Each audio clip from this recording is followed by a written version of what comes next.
Hi guys, welcome back. Scatlink here, and we're off for more of Pokemon Scarlet. This is the same recording session of where I'm not live with Panda Man. We're in school, and, well, we were going to do lessons, but we kind of just explored the entirety of the school, and actually got some affinity with Professor Clavel, as well as the nurse. Well, I was going to say Mimi, but she doesn't like being called that, but for some reason I can't remember her actual name. The nickname sticks. And it's also more memorable. But yeah, we also went up to the school courtyard, which has multiple battlefields. Nothing to do. What? Also, we were having some performance issues in rooms like this with only 2 to 4 people. And we were having frame rate drops. How? There's nothing here.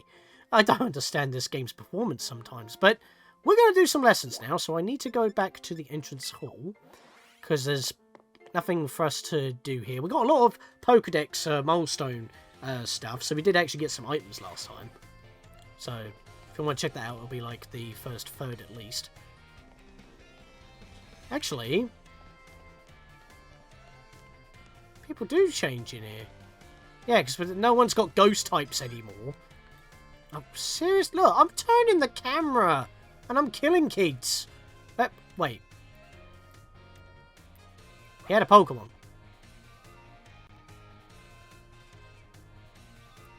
Oh my god. No, that was his school bag. Oh. The pages that they were looking at weren't even rendered until I walked even closer still. Oh. I have no words, honestly. I'm not even getting frame rate drops down here. It's just people just rendering in and out like crazy. Let's get into some lessons. Right, so I'm going to do the one that actually matters the most right now. History. I like how they ask, like, oh yeah, you want to do this class? Yes. Well, it's about to begin. How convenient. So I just get to choose my lesson and they just change their schedule to accommodate me. If only all schools could be like that. But then that wouldn't function because everyone else has to listen. Oh, and guess who's here? Wait. Why is she question marked? We already talked to her outside of lessons. Also, I see a Oh, no! It's him! I hate him! Good lord. I see we have some new students with us today. Yeah, she didn't want to talk to me too much last time. My name is Rifle. I'll be the one to impart knowledge of the past to your little minds. History is a wonderful thing, truly splendid. The lives of our ancestors throughout history forged path to the present in which we live. Today you shall learn about the most mysterious location of all Paldea, the Great Crater. As you're aware, a massive crater known as the Great Crater of Paldea exists in the heart of our region. The area inside of the crater is called Area Zero. The research of its geological strata and material composition is shown that the crater is in fact over 1 million years old. It is long believed that a certain something rests at the bottom of this mysterious crater. Ah, perfect time to make eye contact, young Sean. Answer me this. What? What exactly was believed to rest at the depths of the Great Crater inside Area Zero? Treasure. That's why it's called the Great Treasure Hunt. That's correct. You're a surprisingly clever one, aren't you? I see you did your homework prior to coming to my class. That's right. Some believe that a treasure more valuable than anything in this world rested in the depths of the Great Crater. So much for dreams of treasure hunting, though, as a lab has been built in those very same depths. Oh, and before... that was the trick question if I said lab. Oh, and before I forget, you would all do well to remember that the Great Crater and Area Zero are both off-limits to all but those who have official business there. Do not dare to entertain the foolish notion of gallivanting off to Area Zero in search of riches. Yeah, so the treasure hunt, that we do not have any supervision for any of our students whatsoever, and be outside of class, even though we want you to be in class. But we don't enforce it, but we will let you know with friendly reminders. Don't actually go to where the treasure is on your treasure hunt. It's a metaphorical thing. Yeah, maybe they should have had this lesson before sending everybody out. I've pretty much done all the gyms and 4 out of 5 bases, 4 out of 5 Titans, and only now you're spelling this out. I mean, they kind of already say don't go there and you can't anyway, but you know what I mean. This should have probably been part of the starting part of the game. Before you get kicked out. There's no place for children dreaming of treasure and adventure. Besides, if it were at all possible to investigate the area, I would surely be the first to do so. Oh, is that time already? Must have gotten swept up in filling your minds with knowledge. That was a very quick lesson. This ends today's lesson. We'll unravel more of history's enigmas together next time. Oh, okay, we just continue doing lessons. Alright, so you know what, we'll do all of history today.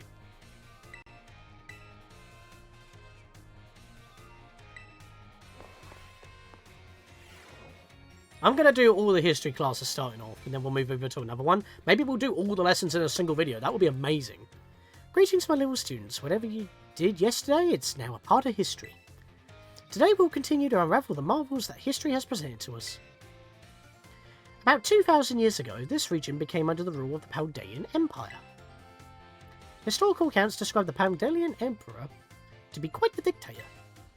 This emperor also zealously believed the legend of the treasure that rests deep within Area Zero. I must mention that the civilians of our ancestors were not as developed as ours is today. People back then were far more likely to believe in mysterious legends, magic, and things beyond human comprehension. What?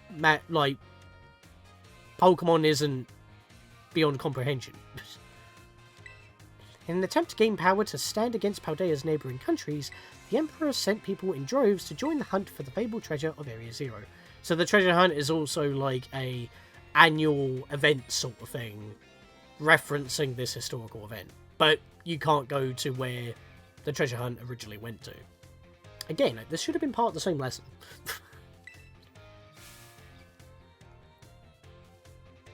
Oh my god, the camera jumped in frames while zooming out. And there wasn't even much of a chat. It literally zoomed in on her face, then zoomed back out. What was the point of that? Oh, it's because I made eye contact. Okay. Approximately how many years ago was it that the Paldalian Empire began to rule this region? Well, you said about 2,000 years ago, so that would be that. That is correct. You're a surprisingly clever one, aren't you? Listening intently to my lecture. The answer is about 2,000 years ago. It's when the great era of exploration began. However, it is said that not a single adventurer set out by the Emperor ever reached the depths of Area Zero. Hence why it's off limits. Was it the punishing journey itself that barred their way? Perhaps some unknown creature?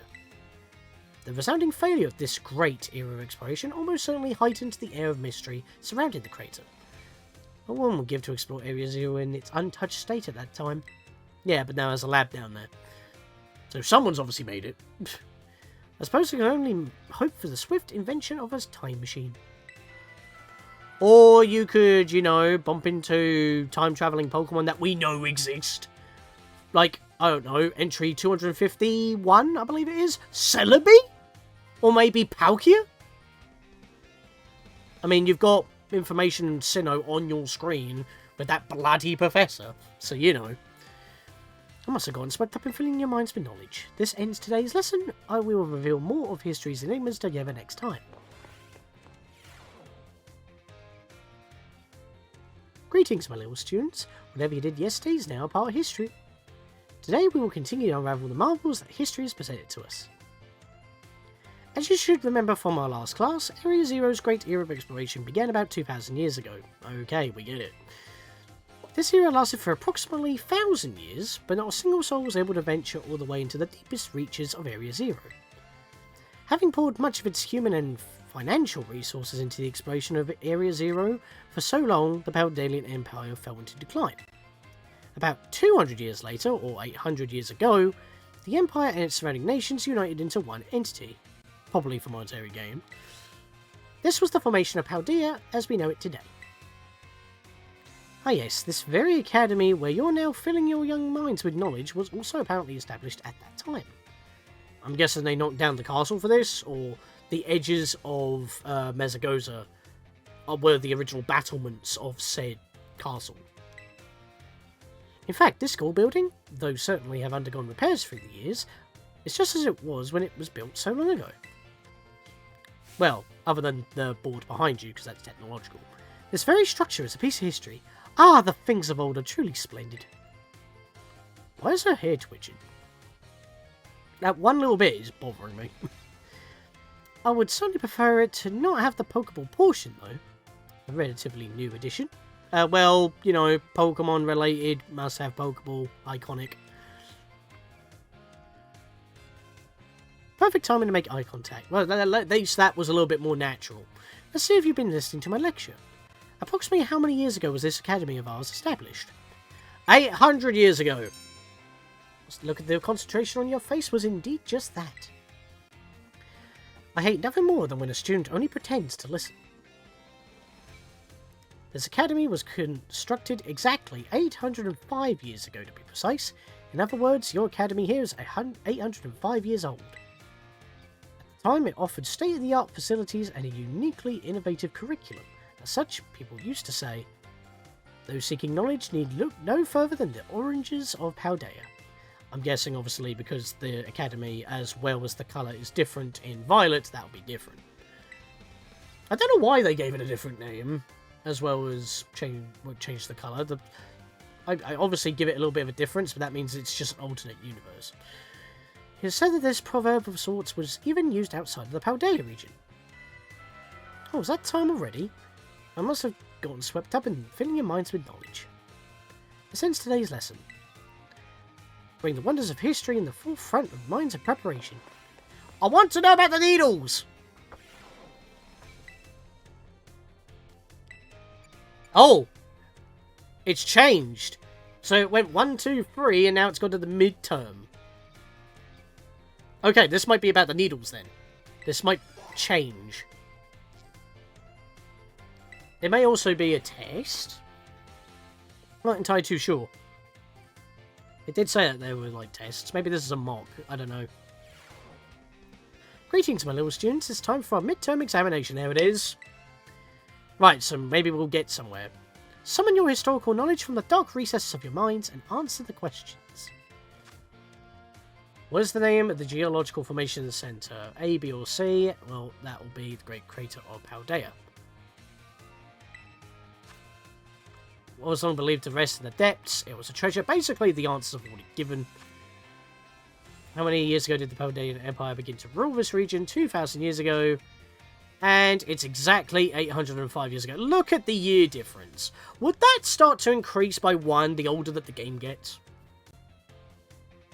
Then again, the game doesn't have level scaling, so I doubt it. Those seeking, well, it'll be knowledge, because it's a school. And there we are. Your time is up. Put your writing utensils. I was about to say pencils, but then you swerved me. What do we use to write if it's not a pen or a pencil? That last question was a freebie.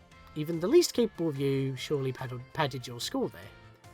What do you mean? It was a full questionnaire. I sincerely hope you did anyway.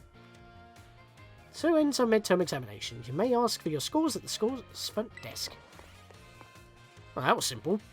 Okay, so I guess the needles are the last of the term's stuff. Feels great to get the test out of the way, doesn't it? Let's take a look at your results. You must get 3 questions correct to pass the midterm examinations and 4 questions correct to pass the final exams. Ah! So, I have to get all questions right. Well, there could be more than 4 questions, though. There was only 4 in this one, so... You answered 5 out of 5 questions correctly. Oh, wow, I can't even count. I passed, but I didn't count. That's a passing score. Congratulations. Miss Ryford asked us to give this reward to any students who pass the exam. Hey! That's nice. I need experience candies. So, spending time here actually helps out your team. Right, I'm guessing I need to do all the other ones in order to... Oh no, I can continue. You know what? I'm going to do all the rest of them, and that'll be midterm. And then I'll do all the other ones final. So, we've done history. So, let's now do... Oh, wow, okay. Visitor class.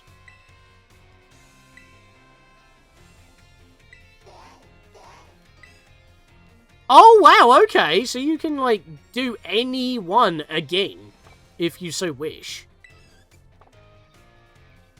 So this was obviously the menu for continuing, and then you have a menu to do all the previous ones, if you so wish. Not the exams again, though. Alright, we've got tons to do. Alright, let's do biology then, and we'll just work our way down. But history I'll always be starting with, because that's the important one.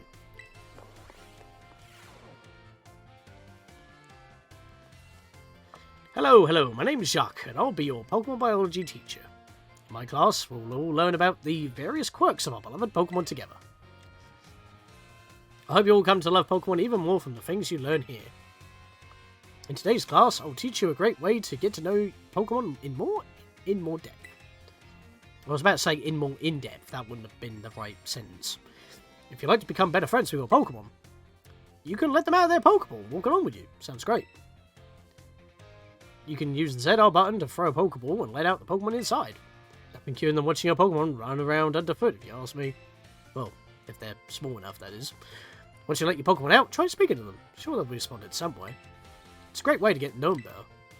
However, letting your Pokemon out of its ball isn't such a great idea in some locations. Can anyone tell me where it is that you shouldn't have your Pokemon walk along with you? Inside buildings? That's right, great job, Sean. I see you did your homework. What homework? This is my first lesson. The correct answer is that we should not walk with our Pokemon indoors. How about that? And yet I see a lot of people having their Pokemon next to them indoors. So I think people in this very class don't follow that rule. Some Pokemon might damage walls, desks, and other things walking around inside buildings, so it's not allowed regardless of the species. Lies! The amount of Gengars and Chanseys I saw downstairs, Mischievous's, Pachirisus, bullshit. Therefore, please only let your Pokemon out of their Pokeballs while outdoors, okay everyone? I think I see them out and about in classrooms from time to time, but still. Anyway, you may become even closer with your friends of a Pokemon pack. See, even he just acknowledged it! Oh, I almost forgot. Keep in mind that you can only walk together with your lead Pokemon. Remember, throw the ball to let out the Pokemon inside. You also want to remember that throwing a ball at a wild Pokemon will start a battle. And it looks like that's all the time we have for today. See you all next class.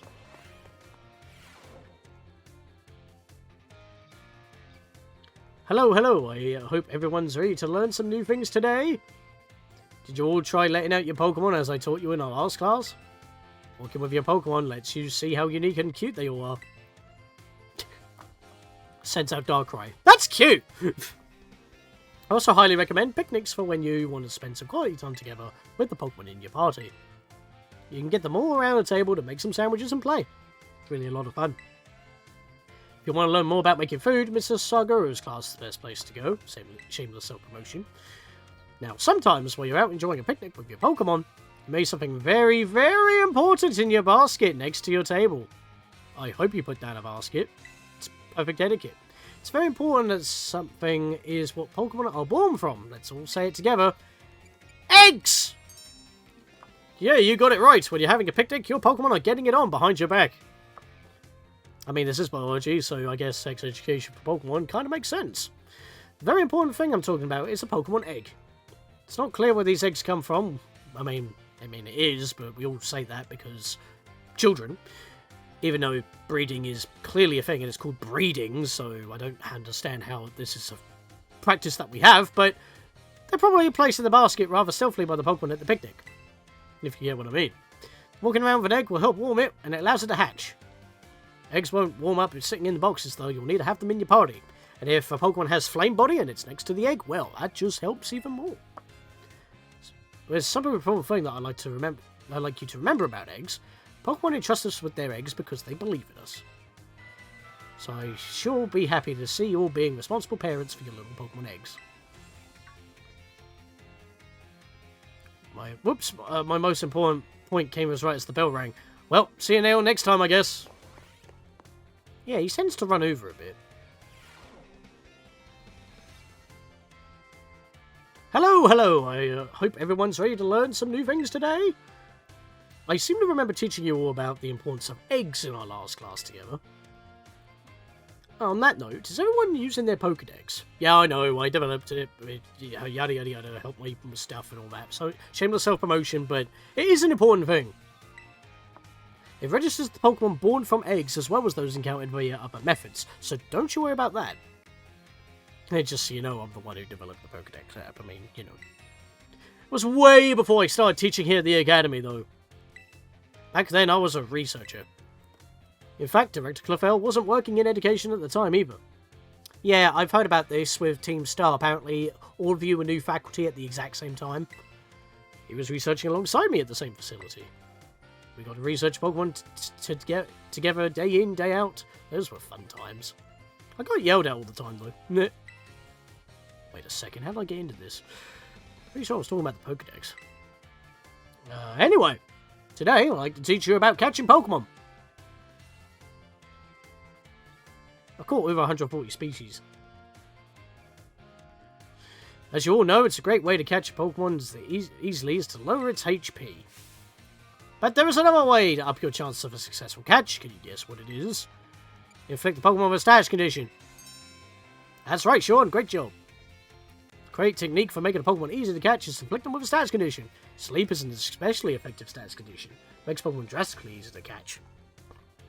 I'm pretty sure, despite, you know, Pokemon tend to be a bit tutorial heavy at the start of the games, and thankfully this is kind of optional other than the history, because you need to know what the needles do in order to actually, you know, do what the needles do. So history is really the only one you need to do. But I'm pretty sure that no Pokemon game actually mentions that both Sleep and Freeze increase the catch rate more than every other status condition.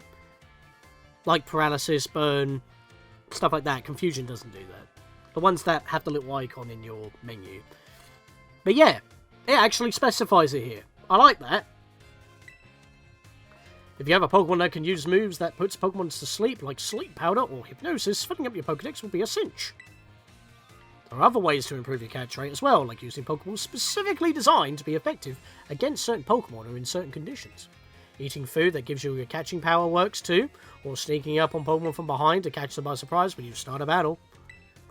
If you're having trouble, you may want to make the rounds to the gyms and get gym badges. Earning gym badges will make it easier to catch Pokemon of higher and higher levels. Please do come show me your Pokedexes once they start to fill up. I'll reward you greatly because it helps my research. It's basically getting paid to do a job. But it gives you fun as well with your Pokemon. Another day, another enjoyable class. Oh yeah, don't forget, next class will be a test. The midterms. Whoa, okay, that was a bit of a problem there with zooming into his face. Hello everyone, today is our midterm exam. It sure feels good to fill in all those empty spaces on the answer sheet, don't it? Take your time, contemplate each question carefully.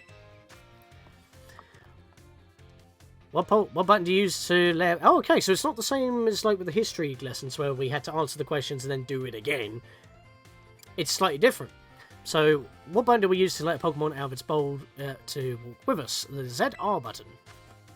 Combine one letter and one number below correctly to correctly say when and where eggs are found. During picnics... Oh, wait. Hey, I was about to choose A, but I didn't realise it's A1 to like that. I thought it was going to be two different boxes. So it's actually A2. Which of the following is an effective way to warm up eggs? Walking around. What will not make a Pokemon easier to catch? Giving them a... Wait. Okay. I'm pretty sure that's a trick question if you played Legends Arceus, because feeding a Pokemon a berry distracts them, so that actually makes it easier for it to catch a Pokemon. But you can't give a wild Pokemon a berry in this game, so that doesn't work. It's giving him a berry. I almost was about to say what's the answer, because I know that giving a berry does work in that game only. What will make it easier to catch Pokemon of higher levels? Gym badges. This question will not affect your grade. How do you like the Pokedex? Is it easy to use? I'm happy to hear your honest opinions. It's alright. Alright everyone, time's up. I hope you all enjoyed tackling those questions. You pulled a Gilderoy Lockhart on us and I don't know how to feel about that. Last question was just something that I'm personally curious to know. Don't tell the director about it, okay? I'm pretty sure it goes through the system. I'll grade these right away. I hope you all look forward to seeing how you did. And doesn't tell us that we have to go to the front desk to get our answers. Which the history lady did. I guess they really did intend you to do history first. It feels great to get a test out of the way, doesn't it? Let's take a look at your results. You must get 3 questions correct to pass the midterms, 4 questions correct to pass the finals. Let's see how you did on your biology test. You answered 5 out of 5 correctly. That's a passing score. Congratulations. Mr. Shark asked us to give this reward to any students who passed the exam. More experience... Oh, they're smalls. I think they were smalls last time, weren't they? Keep pressing the wrong bloody button. Every time. Well, I'm building them up. It's pretty good, that. I'd like some mediums, though. Maybe I'll get them for the finals. Right, what should we do next? Let's do math. Get that out of the way. That's going to be the most boring one. Oh, we're going to be with the rapper! Okay, maybe not be so boring.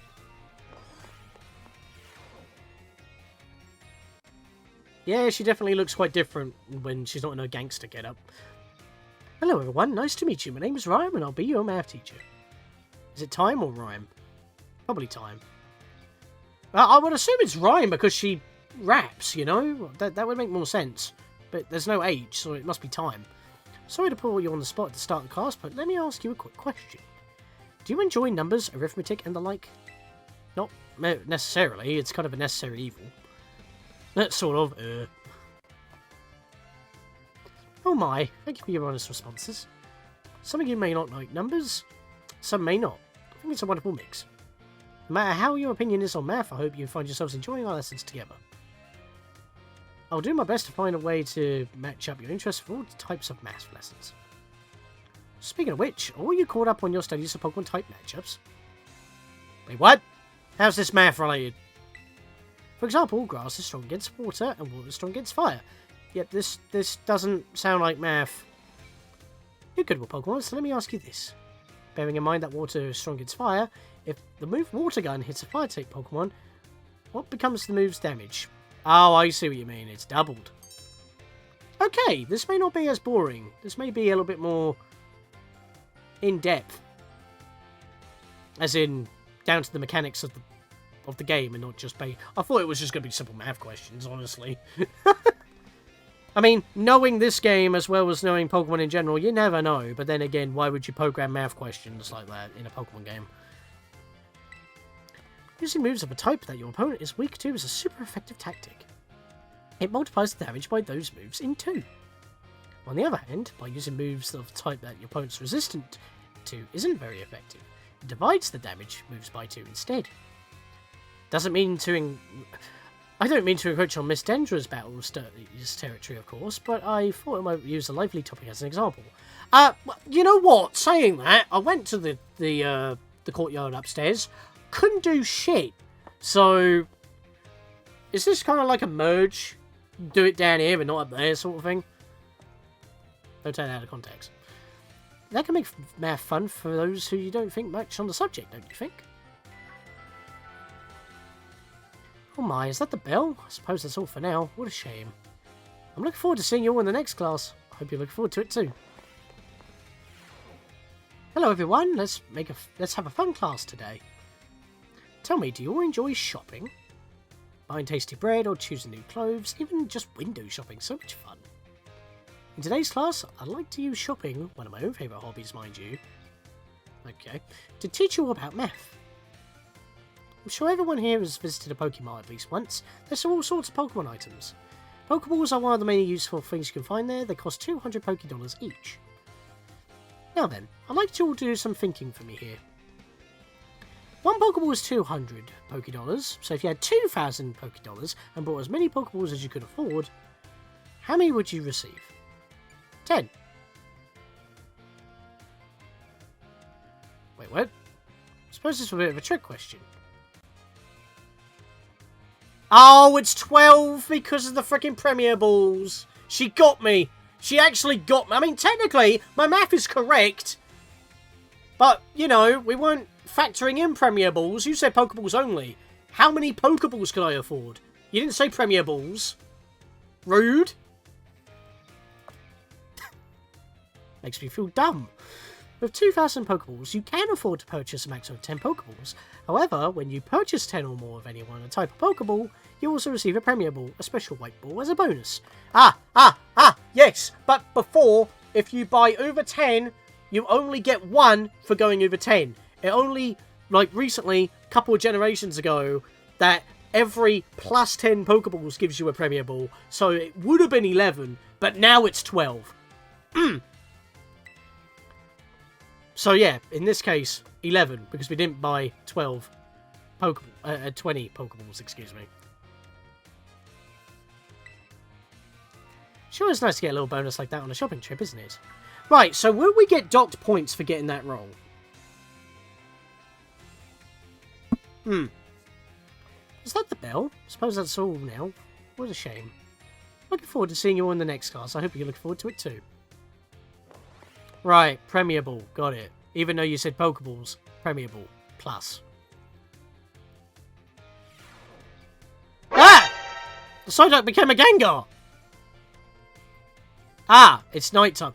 Oh, I see. All the dark and ghost types come out during the night, and all the other types come out during the day. Now it's making sense.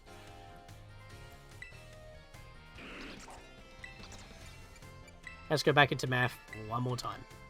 You know, I think I'm going to have to put, like a chapter select for this video, so it's like in segments. If you want to see those lessons, you can do it that way. That might be a good idea. Also, Nemona's in every single one of these questions. She doesn't say a word. Does she even need to be in any of these classes, honestly? She's champion. She already knows all this. Let's have a fun class today. Tell me, do you enjoy fortune telling, horoscopes and the like? I feel like it's great to read your horoscope and see what good luck is coming your way. Or bad luck. So today I'd like to teach you all math while focusing on the topic of luck. So we're talking about percentages and chances. Perhaps you've seen the following phrase crop up during Pokemon battles before.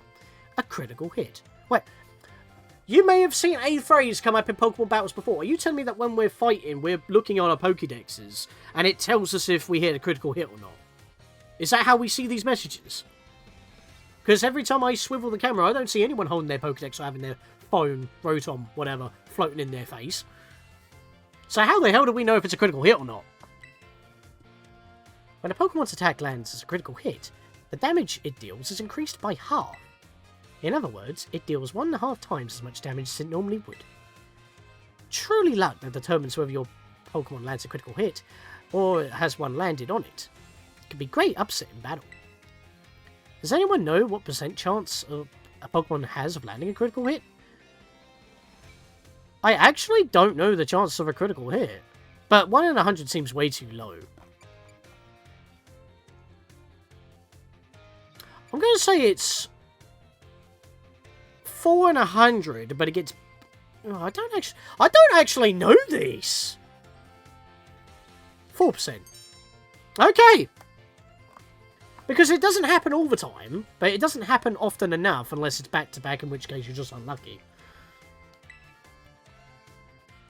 The chances of landing a critical hit is said to be 1 in 24, which is roughly 4.17%. This is actually technical stuff. The odds are more favourable in certain moves, though, such as Stone Age and Shadow Claw have a 12% chance instead of a 4% chance. That's why they crit more often. I'm guessing if you pair that with Focus Energy, it will go up even more. Yeah, or die a hit. Both raise the critical hit ratio by 2 stages. That's a 50% chance to land a critical hit. Wow, okay. It feels great to land a critical hit, but perhaps also great to be struck by one. There's a surprising amount of mathematical probability hidden in Pokemon battles, you know.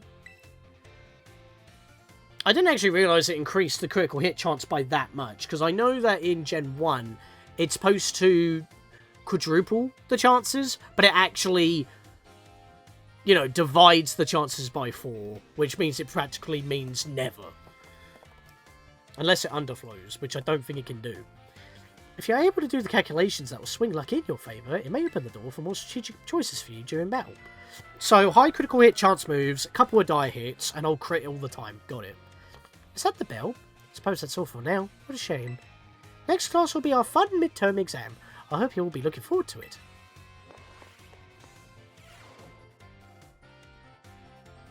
Alright everyone, it's time to begin our midterm exam. I'm sure the fun experiences you've had in my class will serve you well as you answer. How much damage does Water Gun do when it hits a Fire-type Pokemon? It does double damage. It's super effective. How much damage does Razor Leaf do when it hits a Fire-type Pokemon? It will do half the damage, because Grass is not very effective against Fire. It's the other way around. If you spend 2,000 on many 2, yeah, you actually get 11. What percentage chance does a Pokemon usually have to land a critical hit? Usually is 4%.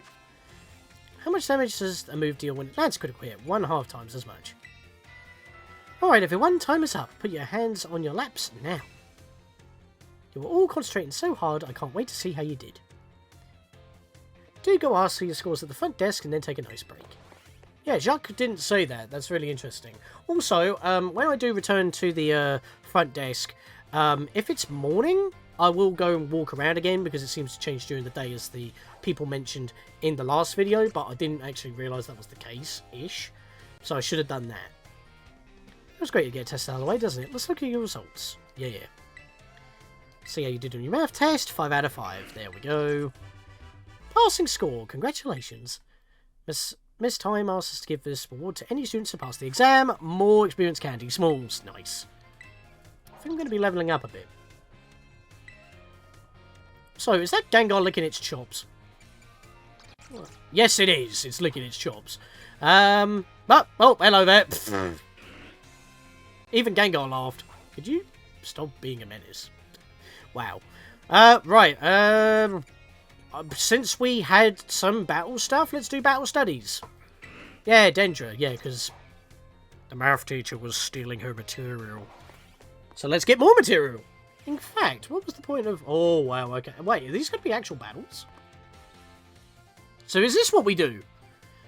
Uzu, say hello to your battle instructor, the one and only, the hot-blooded Dendra. I can't remember the voice I gave her early on, but we're going for it. Uzu is a karate thing, by the way. Look it up.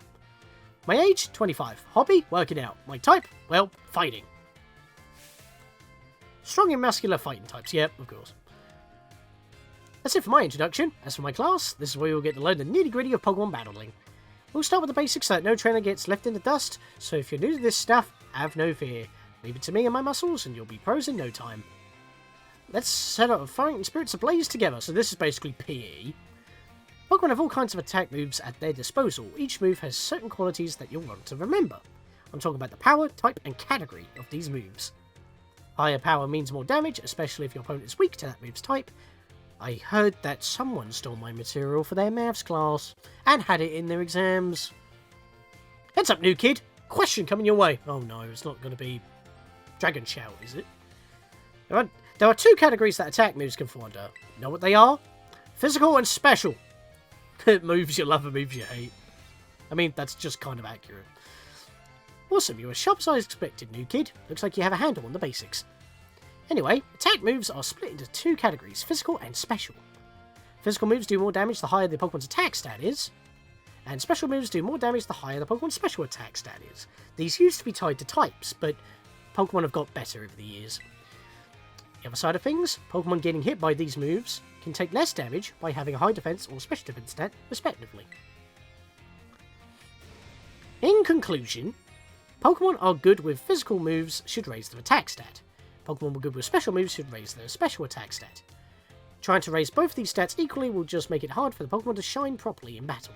Unless the Pokemon's built that way, spec into one of them so that, you know, they have a little bit more of a fighting chance. But they can work both ways. Like a Nidoking. Because I use both. I use that both physically and specially. Personally. Make your strong points stronger, I always say. That goes for both people and Pokemon. However, I'm not going to teach you how to actually focus on those particular attack stats, because that's EVs and that's too technical. Oh man, just what I was about to suggest we do some hands-on practice to really drive the point home, but I guess we're out of time. Considering how short these lessons are, how the hell are we supposed to practice these in battle? We'll generally meet for my class here in the schoolyard, even for book learning. Nothing like a little fresh air to make studying more fun, am I right? Besides, class is over now. Take care, you little rascals. I was kind of half hoping for some tutorial battles there. That would have been a bit more interesting. Oh my god. Every time the frame rate jitters, I'm just like, why? Another day and a round of battle study. Uzu, let's get right to it. Is everyone excited about the treasure hunt? It's always a great adventure. You get to go on, you take on gyms, go to new places, run all over the place with your partner Pokemon. And while you're running around out there, I bet you'll come across some big shining crystals fairly often as well. These crystals are actually collections of terrestrial energy, couldn't say that properly, that seeped out of the ground. You can check out these crystals to battle Tera Pokemon with your friends or other trainers in a group of 4. We call these battles Tera-Raid Battles. The Tera-Raid Pokemon that you'll face off in these raid battles are crazy tough. They sometimes act differently than regular Pokemon, so you'll need to be on your guard. Luckily, trainers can also use a special action in Tera-Raid Battles, and that's called cheering. There are 3 different cheers you can use. First cheer is Go Out. It boosts the attack and special attack of all ally Pokemon to hit harder. Second is Hang Tough. This one boosts the defense and special stats of all ally Pokemon to take more damage. And the third, well, let's see if you can guess. This cheer also restores HP for all ally Pokemon. What do you think it is? Heal up! But why did the Medicam dance like that? That was kind of funny. That's right. Maybe I should make you the battle teacher, huh, new kid? I mean, I put a lot of people in their place. The third and final cheer is Heal Up. It's a real powerhouse with the ability to restore both HP and cure status conditions. We probably should have used that in our couple of last raid battles, but we didn't really use the cheer feature. You can cheer up to 3 times during a single Tera-Raid battle. Actually, no, wait! I think Alex did use it to power our defenses or something, but because he couldn't actually do much else, because he had type neutrality, I think. Also, cheering uses up a turn in battle, so you won't be able to have your Pokemon use any of their moves when you cheer. In conclusion, try everything at your disposal. If nothing seems to be working, try cheering on your allies. Providing support for your team can sometimes open up a new realm of possibilities. Oh man, just what I was about to suggest we do some hands-on practice to really drive the point home. How can we do that? Do you have a raid Pokemon in your pocket? Do you have crystals? We're not even on ground level. Well, are we gonna, like, leave the school, leave Mesagoza, and then find a terrestrializing crystal, and then do a full raid battle in, like, what, less than a minute? That's not possible, even with fast travel. Class is over for now. Take care, you little rascals.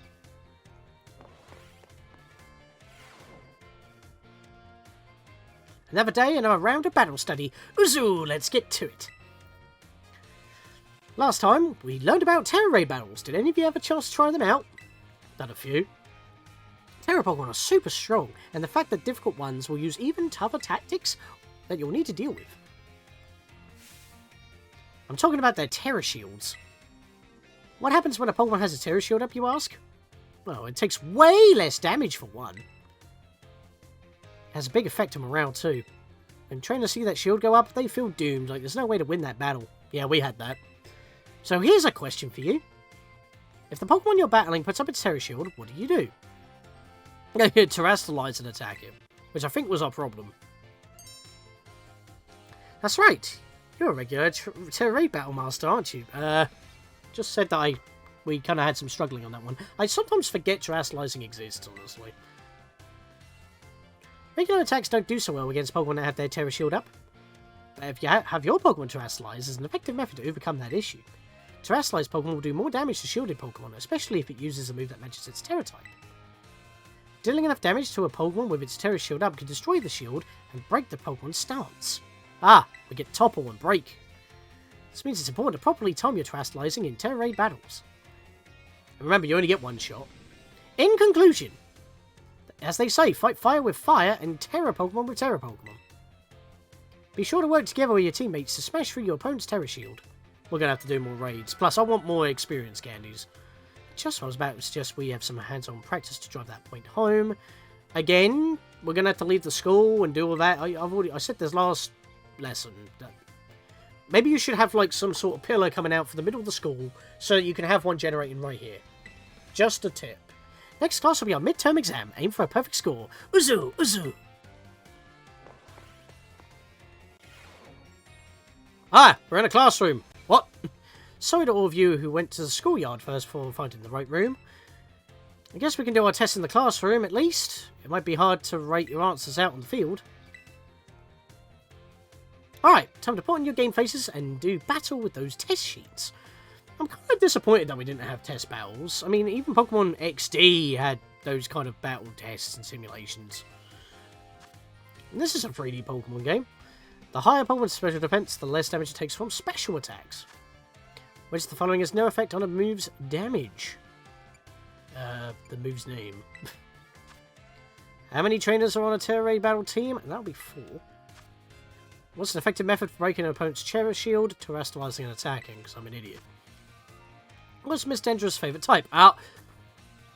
Okay, this seems like a personal one that shouldn't count, but it's fighting type. Time's up. Put your pencils down. I saw you all giving everything you got. I'm sure you'll get perfect scores. Well done, everyone. You can ask for your scores at the front desk. There it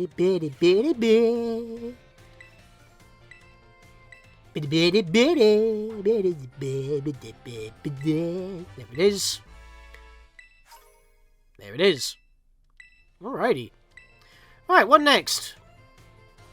Because we're just on a roll. Languages, art, and home EC.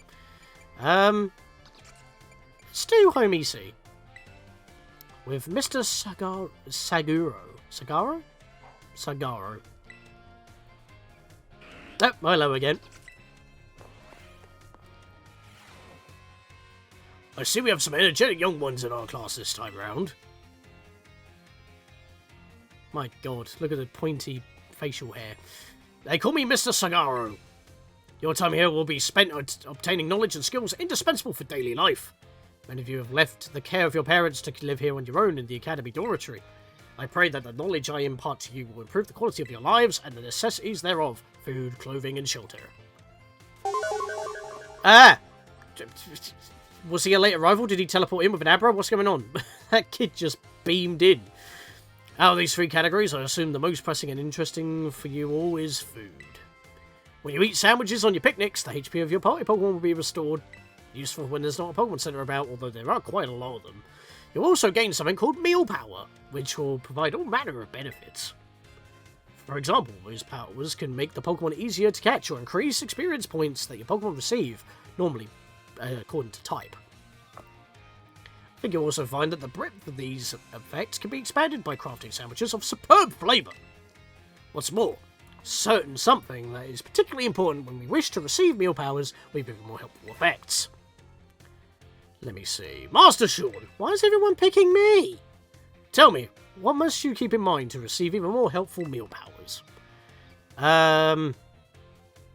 My choice of fillings and condiments, they have to mix, so it's not a terrible sandwich. Perfectly correct. If it tastes terrible, you're not going to feel really good, are you? Perhaps you're already aware of this fact from when you helped your family with cooking at home? I mean, your name is Cook. Your choice of ingredients, including both fillings and condiments, are an important factor in gaining even more helpful meal powers. For example, using sweet ingredients in your sandwiches may help you gain egg power. Including numerous bitter ingredients, on the other hand, can gain you item drop power. Learning to aim for specific effects when crafting your sandwiches will most certainly make your culinary endeavours more enjoyable. I mean, item power, you'll just notice items better on the floor. Please be aware, however, that you can also receive meal powers by eating at restaurants. I must say they would feel the utmost joy if you'd all learned here as much as my class and came to understand home economics. Our time together has come to an end for today. I bid you all farewell. He's like the dad of the school. Here's how to live. Ta-ta for now. Put away your phones. It's time to begin class. In our last class, I believe we all talked about the effects you can get from food on your picnics. You can receive real powers and even restore HP for the Pokemon in your party. Truly a convenient means of feeding your Pokemon. And if you pass biology, you may even know about Pokemon eggs. Unfortunately, as I'm sure you're aware, it's not suited for use in battles when you cannot make food or you wish to restore your HP quickly. Times such as these, you should make use of healing items such as potions, which you can purchase from Pokemarts or the school store. Healing items are immediately effective and can be used anytime when you open your bag. They are, however, consumed after a single use. And please recycle responsibly, don't just chuck it anywhere. Potions restore 20 HP, Super Potions restore 60 HP, Hyper Potions restored 120 HP.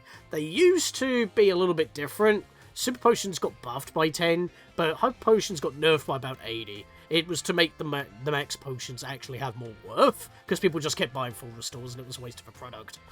Marketing, am I right? Anyways, the pricing of the item, despite the changes, the more HP it will restore. Keep in mind how much money you have when you are stocking up on these items, or league points if you're participating in the league. However, unforeseen happenings are an excruciable part of travelling from place to place. I think I said that all right. Imagining, if you will, the following scenario. You find yourself with injured Pokemon, but you have no potions. You're out of sandwich ingredients, and there are no Pokemon centers nearby. Tell me, Master Sean, what would you do? What would you search for in a perilous situation with no way to heal your Pokemon? Items on the ground, probably. Stay in my local area and hope for the best. Perfectly correct, Master Sean. I see you are well learned in survival techniques.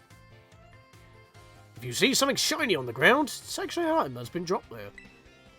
Maybe I would have found a restoration item, maybe even an Oran berry from a tree or a potion in this way. You can also use the R button to send out your Pokemon to quickly pick up such items as well. Then there are berries, of course, or Pokemon with the pickup ability. Berries, by the way, aren't items from shops. If you let your Pokemon hold one, it will decide on its own where it wants to eat it during battle. Letting your Pokemon decide this timing for itself can be quite interesting. It depends on the berry. Oran berries heal HP, so when it gets weak, it'll numb on it. If you ever find yourself in healing, I suggest you look around for shiny items on the ground. If you can't find such items, there are other methods that you may employ for healing your... see, the bell demands that topic wait. Our time together is coming to an end for today. I bid you all farewell. We'll probably pick this up in the next lesson. Thanks for coming. Nice to see you. Always a pleasure. Put away your phones, it's time to begin class. In my last class, I talked about HP restoration for the most part. However, after class, I was asked by several of you about power points, commonly known as PP. Get my PP back.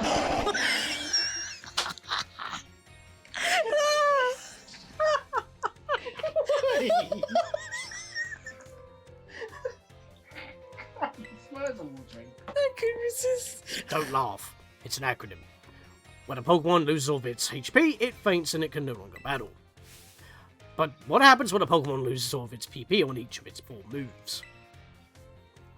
It can't use moves? Perfectly correct. Perhaps you know this from first-hand experience. When a Pokemon runs out of PP, it can no longer use its moves. However, each move has its own store of power points, so if you can mitigate PP loss by using a variety of moves than just the one move repeatedly, you should be fine. If a Pokemon loses all of its PP for all of its moves, it will only be able to struggle, and it's an action that also damages the Pokemon that uses it. Something like other moves like Body Slam, or Double Edge. However, it doesn't have the best power because, well, it's a struggle. In order to avoid this predicament, PP can be restored at Pokemon Centers along with the HP. And by the way, HP is hit points. I don't think I've ever specified that. My apologies. Items such as Ethers and Max Ethers can be used to restore PP. Be careful not to confuse potions with Ethers in the heat of battle, especially since Ethers tend to be a little bit more rarer and more expensive. At some points, they were actually not buyable in stores. They were like... so you would have to use them judiciously if you find them. The stronger the move, the lower its maximum PP. Do not waste the uses of these moves unless you wish to quickly run out of PP. It's important to find balance in a Pokemon set of moves. As you can see, HP is not the only thing you must keep an eye out when adventuring with your Pokemon. I hope that you all take care to ensure that your partner Pokemon will perform at their best, so you can engage in the treasure hunt. Our time together has come to an end for today. Our next meeting will be examination. Be sure to review well in preparation. I have a feeling this video is actually going to be quite long, but I'm trying to chop it down as much as I can. And we've only got like a couple more lessons to do, so we should be good. The time has come to test how well you have all learned here in my class. Let's begin before the information simmering in your brains from a last-minute cram session fades. Which is not an effect of a picnic meal. Increasing speed. Which of the following affects the kinds of meal powers received on a particular meal, fillings and condiments? Which of these berries can restore Pokemon's HP? The Oran Berry. Leandro wanted his Pokemon to decide on its own when he is its battle, so he gave it an Iron Berry. This will work as he hopes. Yes! Because it's a berry. If a move runs out of PP, it can no longer be used. If it runs out of PP for its moves, it can only sit there in frustration. False! It can struggle. The time for answering questions has come to an end. Please stop writing. Hope you all will give an examination everything you had. Please remember to ask for the scores at the front desk before leaving for the day. Wow, it's not even daylight yet.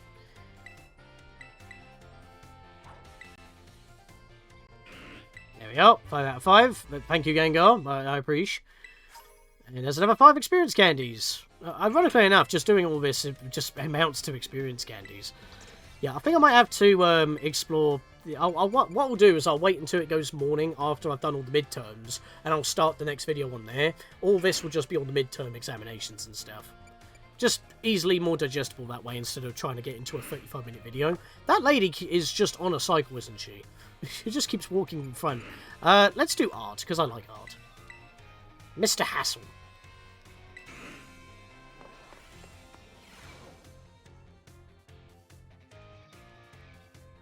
Greetings, I am Hassel. I'll be teaching this art class. It's a pleasure to meet you all. Now, let me be candid for one moment. I'm not a spy. I imagine that many of you will forget all that you've learned in this class once you graduate. After all, you don't even need a basic understanding of artwork, much less a refined appreciation of beauty for most exams or jobs. So, is my class a waste of time for you then? I think not. At least, I certainly hope it isn't. I mean, you yourself have just said that, so I would assume that's at the back of your head all the time. Think for a moment, all of you. What is beauty anyway? What makes it something beautiful? The eye of the beholder. It's how you appreciate it. Interesting. Oh, I don't mean to suggest that's a correct answer to my query. The most important thing is that you took your time to think about it. Think about why we find beauty in a flower blooming on the side of the road, for example. The question why the sky is a different shade of blue, or the ocean is why the leaves change colour. I wonder the windmills of Artisan and how they move at 2 frames per second. Okay, if you're going to program a lesson in your game that has poor performance, maybe don't point out something that is visually got poor performance and then call it an appreciation of art.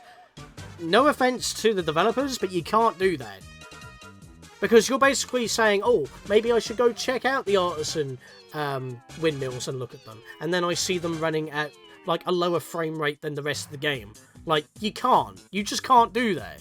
You're basically wanting me to go look at something that was not done well. And even then, the sky could just glitch out and give me a glitchy wall like it has done. But, again, I'm not going out of my way to complain. The game does it for me, and it's basically now telling me to go out of my way and look at the problems. Because we've already witnessed it. So we know that it's gonna be like that. Oh, God. Contemplate the chilling bite of waters of Cascafra. I'm sure that you'll find every little detail of your life seem more vivid, more impactful, and maybe a better frame rate. I'm certain that if you stop and truly appreciate the little beauties of this world, it will help you pull through the days where your studies have exhausted you or when your work has dampened your spirits. Do pardon me for waxing philosophical. You don't even need to understand all that now. To put it simply, it's true that one doesn't need art to survive, but it certainly makes surviving much more enjoyable. Why has he got a little cape? It's my hope that this class will add even a little bit of colour to your lives. That's all for today. Next time, we'll try a more hands-on approach to appreciating beauty. Like, I'm not trying to be mean and bash the game, but the game has problems, and it's been this long, and these performance issues still haven't been touched. It's just been balancing issues with, like, certain moves or problems on the raid battles and stuff. It hasn't been focusing on the actual presentation of the game. Like, that's what you need to focus on more. I'm just saying. No, I already did that one. That's the one. I accidentally clicked once too many. Do you picture Lloyd in Spy Family being an artsy person? Hello class, it is I, Hassel, yet again. In our previous class, we've discussed what beauty is, which might have been a little boring for you. So today I thought we'd mix things up a little to pique your interest in art. Allow me to introduce our special guest. Smeagol? Oh. I feel like a Smeagol would have made a lot more sense. But I don't actually think it's in this game, is it? Bit of a missed opportunity there. Gibble. This is Professor Gibble, an assistant lecturer for today. Now then, Professor Gibble, if you'll be so kind as to rastalise for us. Glam! Instead of Gibble, glam, because it's glamorous! That's cool. That was funny. That got a giggle out of me. That got a gibble out of me, even. As some of you may already know, a Pokemon can terrestrialise if you use a Terra Orb. Normally, Professor Gibble would have been the Dragon type, but by terrestrialising, it succeeded in changing its type. Like a spy, it covers its own identity and assumes a new one. So class, what type do you think these lovely glistening flowers on above Professor Gibble's head represent? The grass type! It's no longer dragon type. Excellent, Sean, 4 marks for you. These beautiful flowers blooming above Professor Gibble's head show that it has now become a grass type. The shape of the Terra Jewel above a Pokemon's head depends on the Terra type.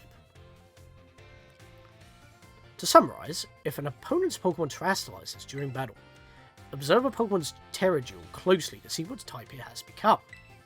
Choose effective moves accordingly. Hey, look at that. Everyone's just stealing material from the PE teacher. Like, first the math teacher, and now the art teacher, both stealing stuff from the actual battle teacher. Like, what? It is my sincere hope that today's lecture will help you fulfill all your beautiful victories. The terrestrialisal phenomenon is indeed a fascinating and deep subject to discuss.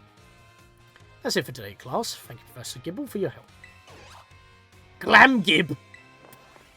Glamgib! Hey, I just realised Arvin's in here. Hello, class. It is I, Hassel, yet again. I don't mean to be a hassle, but I've been told by my previous lecture about terrestrialisal phenomenon was very well received. Thank you all for your kind words. In fact, Miss Dendra specifically requested that I impart even more battle knowledge to my students. Oh, so now you're given material, okay. So I've decided that today we will take another look at how a Pokemon can terrestrialise. Gibble! And of course, Professor Gibble's here to help us. Now, Professor Gibble, if you'll be so kind as to terrestrialise for us once again.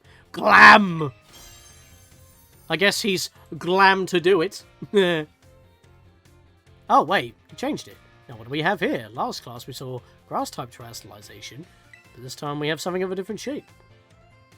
Observe, Terra Jewel resembling a snowflake. Its dendrilic shape is stunning to behold. There's a little chili standing close next to it. So, class, what Terra type do you imagine this jewel might represent? The ice type? Because you just said it's chilly, that kind of gives it away. Oh, excellent, Sean. 4 marks for you. Yeah. The reason that a snowflake shining above Professor Gibble's head is simple. It is now an ice type. And because Professor Gibble is currently the ice type moves would not be very effective against it. Keep in mind, usually they would deal quadruple damage to Gibble being, you know, the dragon type, as well as ground type. Now, I just realised we just got a bit of a math lesson there as well. Because we didn't get taught about double typings. Maybe that'll be later on in the term. Now, here's some trivia about snowflakes. While snowflakes come in many different shapes and sizes, most are classified as hexagons. Actually, the shape is different almost every time. Just think of it. Snowflakes fall from the sky, taking similar shapes without anyone saying they must. Do you not feel the great mystery of nature? The beautiful enigma we live in? It's a bit of a tangent, but Mr. Jock's glasses are also hexagonal, aren't they? I almost forgot to mention that you can change a Pokemon's Terra type at the Treasure Eatery located in Medali. Though I must say the cook here is a little prickly, you need to get on her good side if you want her help. Wait, can you not just use the Terra Shards that we've been finding? Now, come prepared for next class, because it's time for the midterm examination. Thank you for today, Professor Gibble. Glamgib! I'm not too sure what I want to have for the thumbnail. Oh, it's daylight now because the Psyduck's here. Well, that's what I'll be doing after we do our language lessons.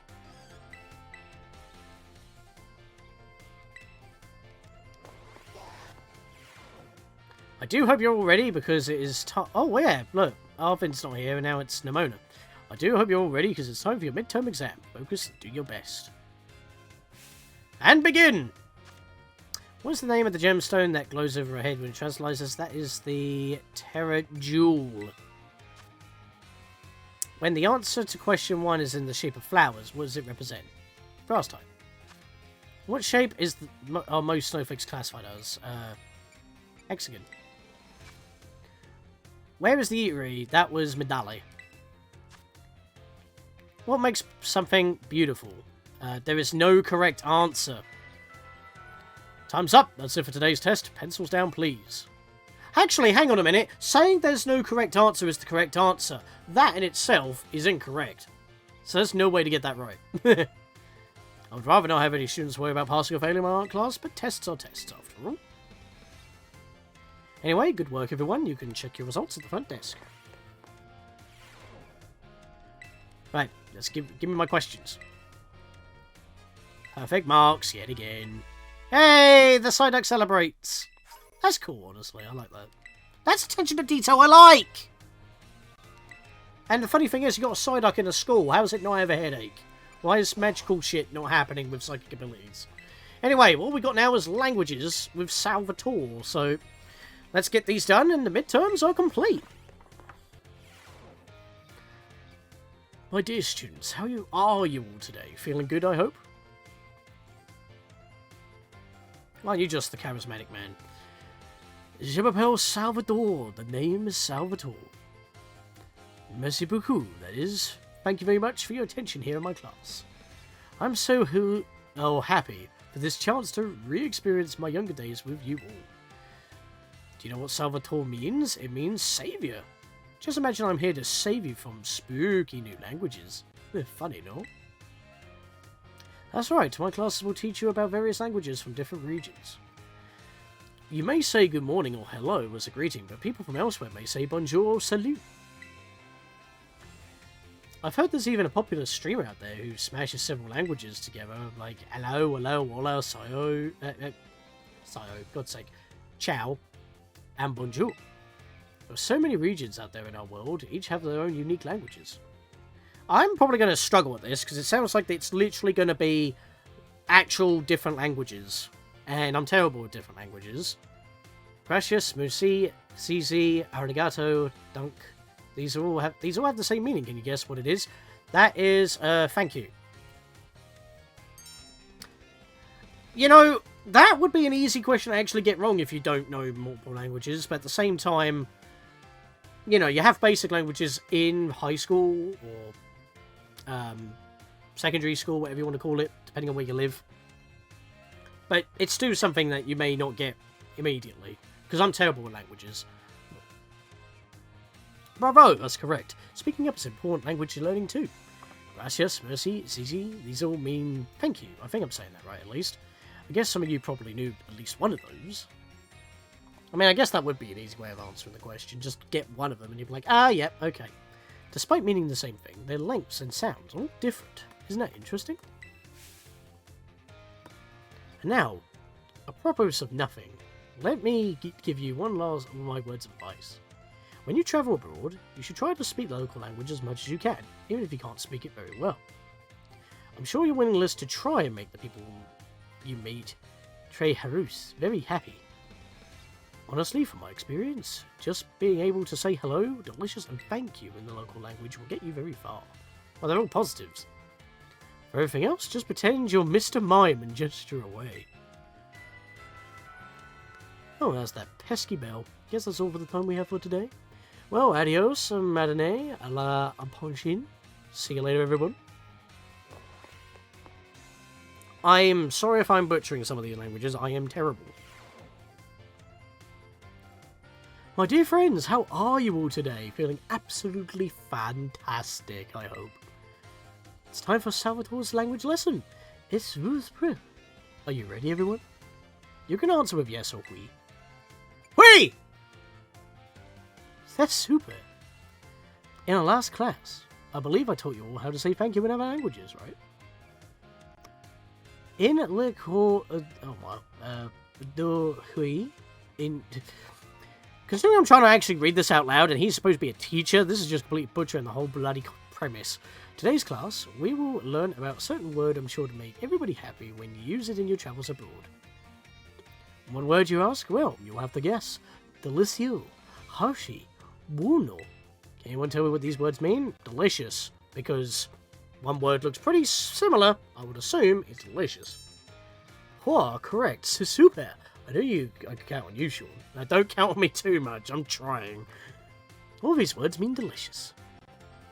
Using the local word for delicious at markets or restaurants is sure to get a big sourire. A smile, that is, from whoever you're talking to. You know, this guy's clearly, I would say clearly French. I would assume it's French. He's focused on saying French. Would that change if I was playing the game in a different language? Would he focus on a different one? Would he be mainly Spanish? Every time that there is like multiple languages within a language, like I'm playing English, so there's other languages being referenced and taught. But would that be changed? People love it when someone says the cuisine of their homeland is delicious. Who wouldn't be happy to receive such a compliment? And now, a promise of nothing, let me give you one of my wise words of advice. The first step to smooth communication is to compliment the person you're talking to.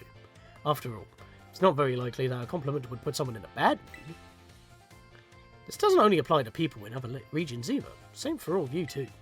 You can put this tip to use with your classmates. How about you all try complimenting each other after class, but it'll make an ambience of sympathique, more friendly atmosphere. Okay, when I hear the word sympathique, I think sympathy, and that's like not what it was supposed to be going for. But again, translation may be different, but with delicieux, I assumed it was, delicious. That's it for today. I'll see you all au prochain cours. Next lesson, that is. Adios, matinee. My dear friends, how are you all today? You certainly look fantastic. It's time for another one of Salvatore's language lessons. Are you ready?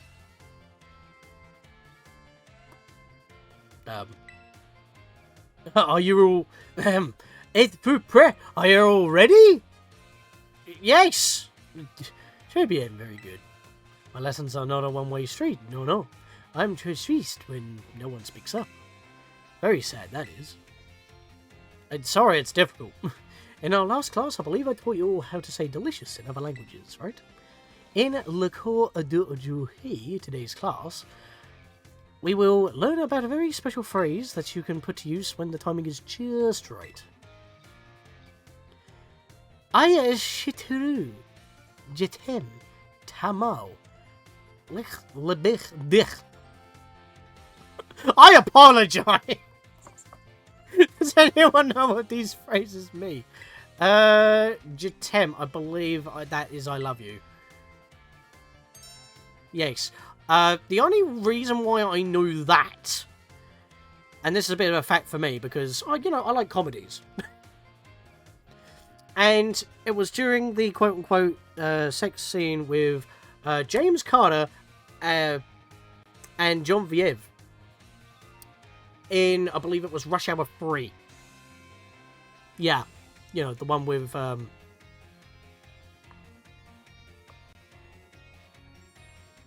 Chris Tucker and Jackie Chan. I had to think of his name for a second there, sorry about that. But yeah, Chris Tucker plays James Carter. And he says that, grinding up against him.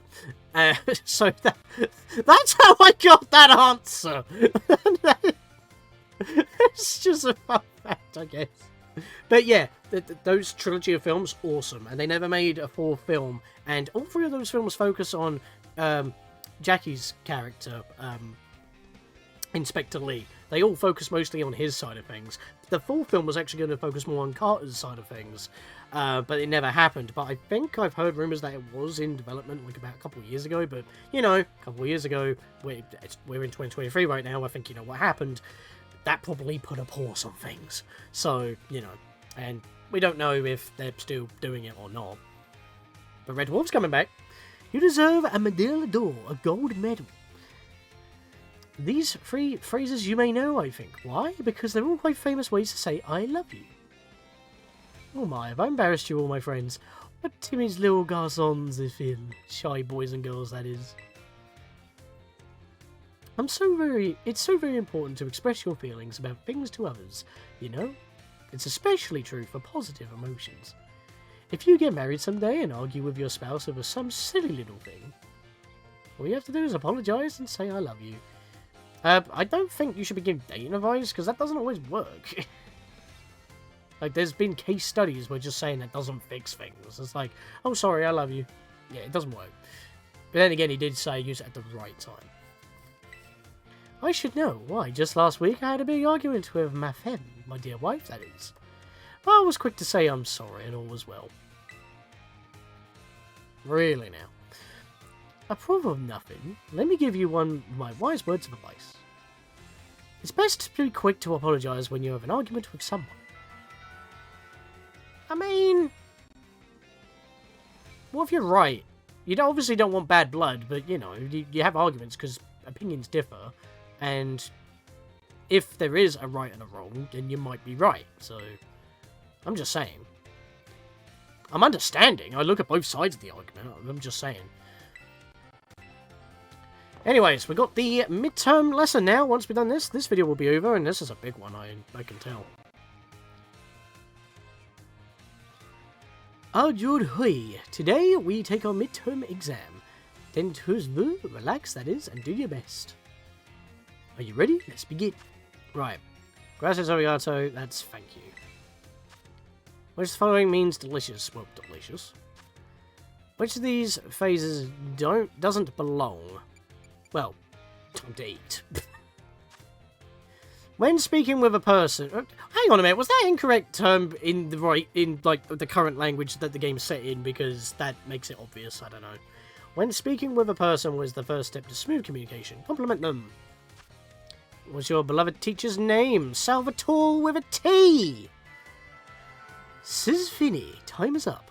Pause vos stylos, put down your pens, that is, or stylus if you're using a touchscreen on your phone for some reason. Your cellular device. I hope that was easy enough for you, especially that during air question, that last question. Yeah, you can get my name wrong, I'm failing him. Yeah, I mean, Salvador, that's normally the name, but his name is Salvatore with a T because he has to be unique. So, you know, I'm sure you all did great. Bravo, my friends. You can check your scores at the school's front desk.